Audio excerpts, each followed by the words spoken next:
పంచాయతీ ఎన్నికల్లో వింత విచిత్రాలు చోటు చేసుకుంటున్నాయి. జగిత్యాల జిల్లా మెట్పల్లి మండలం జగ్గసాగర్లో తొలి విడత పంచాయతీ పోలింగ్ జరుగుతుంది. సర్పంచ్ పదవికి 12 మంది నామినేషన్ దాఖలు చేశారు. గ్రామంలో గత 2 రోజులుగా విలేజ్ డెవలప్మెంట్ కమిటీ ఆధ్వర్యంలో సర్పంచ్ పదవిని ఏకగ్రీవంగా చేసేందుకు మంతనాలు జరిపారు.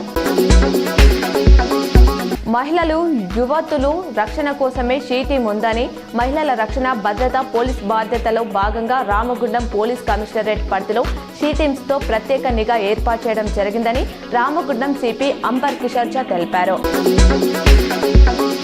కరీంనగర్ జిల్లా హుజూరాబాద్ పట్టణంలోని ప్రధాన రహదారుల అభివృద్ధి పనులను వేగవంతం చేసిన అధికారులు పట్టణంలోని సైదాపూర్ రోడ్డు నుండి వరంగల్ రోడ్, బిఎస్ఆర్ గార్డెన్ వరకు ప్రధాన రహదారుల డ్రైనేజ్ పనులు వేగవంతం చేస్తున్నారు.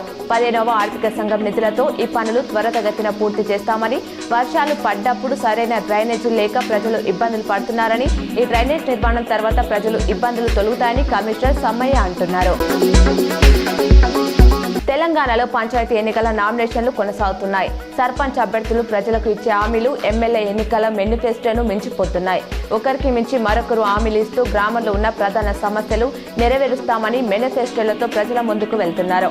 కరీంనగర్ జిల్లాలో ఓ సర్పంచ్ అభ్యర్థిని తనను గెలిపిస్తే వచ్చే 5 ఏళ్లలో ఏం చేస్తానో చెప్పే 17 జనాకర్షక హామీలతో మేనిఫెస్టో రిలీజ్ చేసి ప్రచారం నిర్వహిస్తున్నారు.